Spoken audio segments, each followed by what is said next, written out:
Hello everyone and welcome back to my channel with myself, Isabella. Thank you so much for joining me here today. If you're new here, welcome. Click that subscribe button so you never miss another video. My name's Isabella. I'm a graduate of the Vagina Ballet Academy. I then went on to dance with IFM Ballet and the Mikhailovsky Ballet. And then I founded BWI, which is an online learning platform for beginner to pro. Classes, courses, plans, ready-made plans so that you are organized in your routine, as well as bespoke plans, which is along with our top tier, the principal tier. Along with that, I teach intensives worldwide. We host BWI intensives for adults, and I do vocational intensives worldwide as well, such as Singapore, Australia, New Zealand, and soon we will be creating more intensives with the BWI brand worldwide as well. So there's a lot coming up. I'm very excited.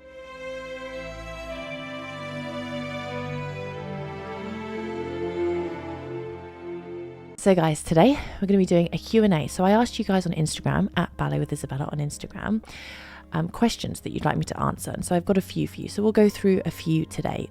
You guys sent loads and I can't get through all of them today, otherwise this video will turn into about 2 hours long. Starting off with a really good one. Did you find the Vaganov harder than the Royal Ballet School? I have spoken about this before, and the answer is yes. Harder in a different way, harder mostly physically. I've spoken about this before in a video that it's on my channel where I talk about the hardest things that I found when I first went to Vaganova. Obviously there's the language and everything, but the Vaganova was just much harder, just purely because the classes were that much more intense, like so intense, nothing I'd ever experienced before. I was coming out sweatier, redder, and just feeling more exhausted than I ever had from a ballet class. That is what leads you to become really super duper strong in your technique, is just with no kind of limitations, is just you are pushed beyond your absolute limit. And the amount of detail that is in every class is next level good, like absolutely exceptional. It's why they're just so incredible and why they haven't touched their legendary technique or system for decades, centuries. Yes, I would say the Vaganova was definitely harder. I can't figure out my turnout. I try exercises, but I still don't understand what I should feel. Really good question, and you should check out my recent video, my turnout journey. It tells you everything that I went through whilst discovering my turnout, and really I'm putting together a really fantastic turnout course. I already have a turnout course, but one that's in even more detail, as well as I go into this a lot in my floor bar classes on my platform. But really the thing that often people lack with understanding is the wrapping sensation and the reach of the heel. Despite what people say, being like, you've got to be light on the balls of your feet, you've got to really have a strong sensation of heel, so you're creating that beautiful inseam line and inseam reach. And a lot of people don't have that and don't know how to feel that, as well as the wrap of the hips, which is something we've got to develop, because a lot of people just kind of squeeze and crunch forwards and actually sort of inhibit their hips and their turnout. Whereas when you think about reach down and wrap, so you're kind of wrapping the thighs, wrapping the calves, wrapping the ankles, and you can't do that if you pronate. So if you roll in, there's absolutely no way you'll establish your turnout. So you've got to really make sure your whole foot's on the floor, and you'll be amazed and surprised how much the feet articulation and the spread of the toes connects with the wrap of the legs. This is all very complex and not something that I can go into super quickly, which is why I put together whole courses. But definitely check out my turnout course that's currently up there, as well as the floor bar classes, because they already start to involve the wrapping sensation, as well as the amazing feet course, because the more articulate your feet are, the more you're going to feel your turnout. Honest to God, you'll be amazed. Next question. Any future plans to do a workshop in the US? Also, I love your podcast. Well, thanks. The podcast is A Dancer's Mindset, for those that don't know. I believe it's the most followed dance podcast out there at the moment, which is absolutely amazing, and I'm just thrilled. Yes, there are plans to do a US workshop. Obviously, there's lots of things that we have to factor in, like complicated adult stuff like visas and things like that, but it's definitely on the cards, and we're aiming for 2025. And so yes, keep your fingers crossed that it all goes to plan, and we will bring BWI to America. I'm very excited. Most challenging time when you were dancing. I would have to say the most challenging time would be when I was trying to dance through serious injury. Kind of the most challenging time is coming back from a serious injury. And a lot of you have actually asked about injuries here as well, so I'll kind of tie this together. The most challenging time was coming back from injury and also rehabbing alone in injury, because it's really hard to be on your own day in, day out, rehabbing all day. And I used to spend a lot of time on my own. I've spoken about this before. Like, I spent a lot of time in the swimming pool rehabbing. I've had 2 serious injuries. One was my back, mostly because of my low bone density, because of low weight. I don't think it would have happened really otherwise. Another one was my hip, which I didn't fully understand or fully know how to protect the muscles surrounding my hip.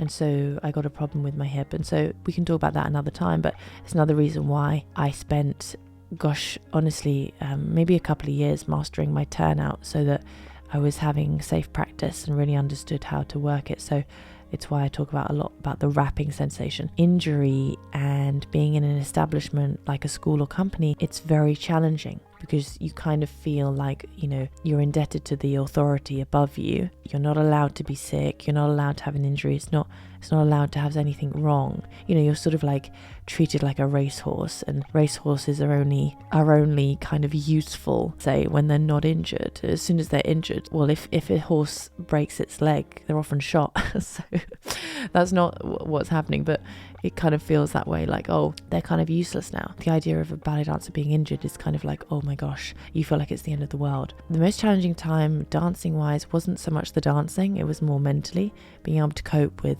coming back from injury and being able to cope with being on your own, being isolated, and having the motivation and determination to keep going. And it really takes a really, really strong sense. It's much easier, for example, at the Opera House, they have a huge rehab team. You have a lot of support around you. That's helpful, obviously, to have a support system. You feel looked after, and that plays a huge role on a person's psyche. Whereas when you're on your own rehabbing, and I was completely alone, and that's tough on a person. You have to kind of trust the process. You have to trust that it's kind of part of your journey. And I made mistakes before of rushing injury and rushing the process. And I think what we all need to sort of realize is rushing will only lead to re-injury. What should a beginner adult ballerina change in their daily routine to be a better ballerina? I love that you're calling yourself a ballerina.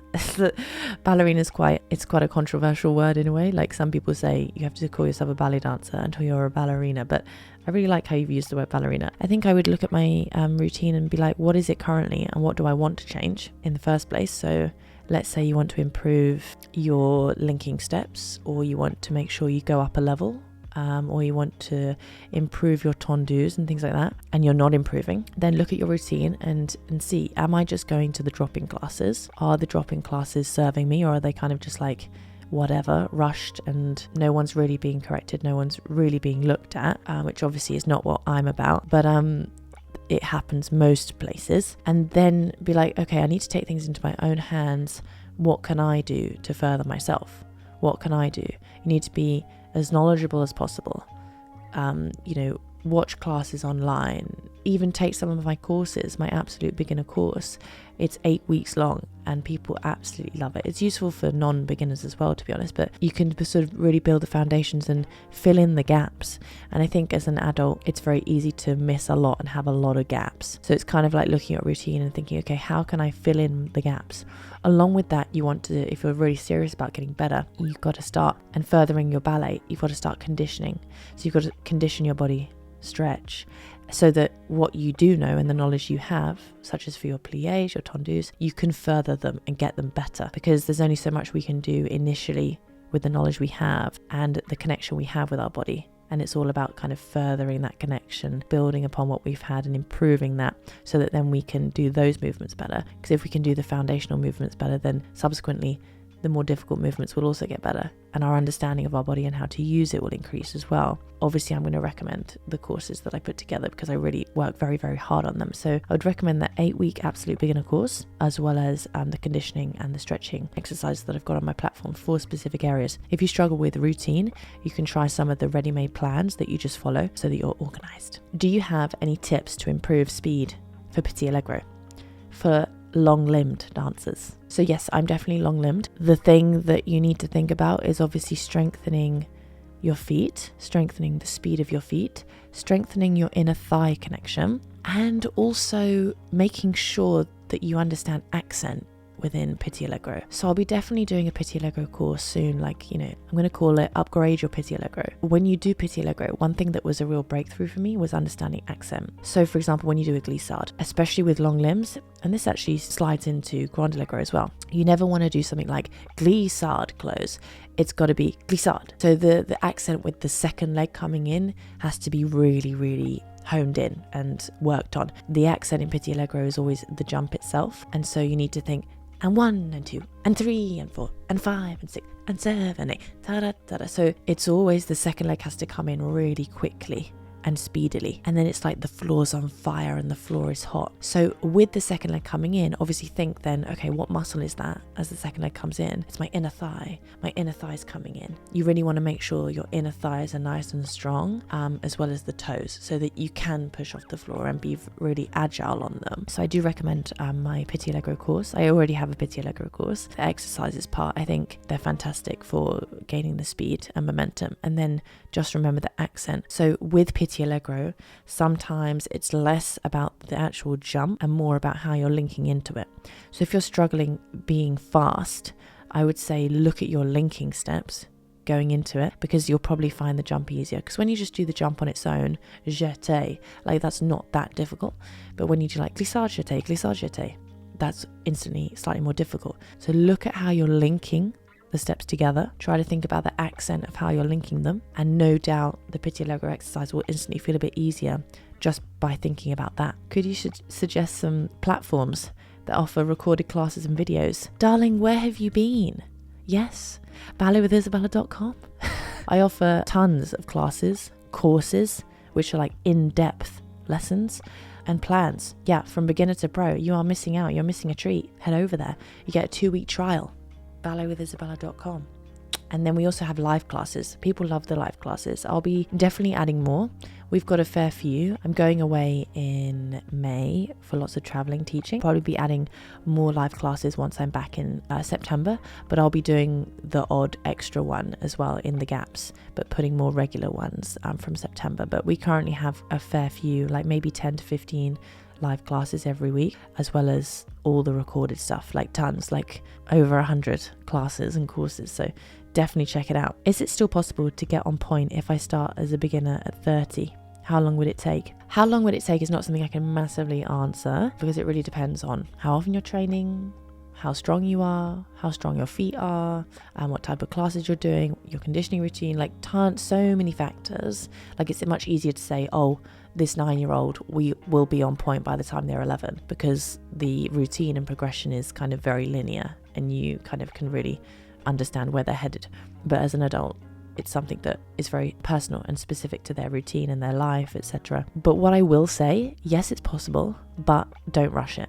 There are many adults who kind of come to the conclusion that putting on the point shoes will help them get stronger, when actually we need to focus a bit more on being strong enough to put the point shoes on. Obviously, I can understand the thought process, because it's like, oh, if I wear the point shoes, my feet and ankles will get stronger. And yeah, they will, but you need to have a certain amount of strength before you even think about putting them on. I've seen people make terrible mistakes by putting on point shoes far too early. Like, we can barely balance on flat. We definitely don't have the glute strength. We definitely don't have the hamstring strength. We definitely can't do a proper tondo on flat, but put point shoes on and can barely do a rise, but think it's going to help them get better, when actually it's just going to jeopardize the progress, make your posture bad, make your foundations bad. I would say you want to make sure your bar work and your foundational bar work is near excellent, and your feet especially are very articulate and strong before you even think about doing the point work. All right, guys, we're going to answer a couple more. I'll do a part 2 on this for sure. What is the best process to get into a company? Obviously, if you're in a ballet school, it's kind of easier in a way, because you're often introduced by the school to other companies and you have that name on your CV, and then you can, often the route is sending it to directors or joining the open auditions, etc. Vaganova was easy with the Russian companies, in the sense that They just come to your exam, you get offered one or not. And so obviously by then we're obsessed with staying in Russia and performing with Russian companies because there's just no ballet like it.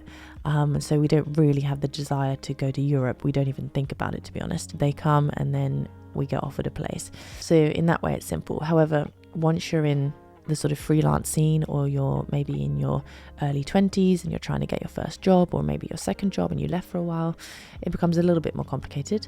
And I always find the best route really is to, if you've got friends in other companies, just go and just write to the company and be like, do you mind if I come and take company class? I'm visiting a friend. And then ask them personally, say, look, I've had a really great time. Would you mind looking at me? If you've got any places, I'd really appreciate it. Or keep me in mind if you need extra dancers for a production. Often a job can come out of that. It's just much better to gain a personal relationship. Now, obviously, many people get jobs from the cattle call numbered auditions, but I personally always loathed those. And you can find that you waste a lot of time and money going to places where you have to pay for the audition, pay for the flights, pay for the accommodation, and there's no actual guarantee or even be seen, even do the whole class. You could be cut at bar. And so that's the difficult thing. If you can manage to get a private audition, that's the best case scenario and one I would do. I also really like the new things that are happening now, such as like the grand audition, which is, the opportunity to go and perform, and it's a performance opportunity. It's not wasted time, and you get seen by 6 or 7 or maybe even more directors and have a chance to get not only a place but several places. All right, let's end with one more question, and we'll definitely be doing more, guys, because I've really enjoyed this and there's so many questions. Do you ever miss class in the Vaganov Academy? Oh my gosh, every day.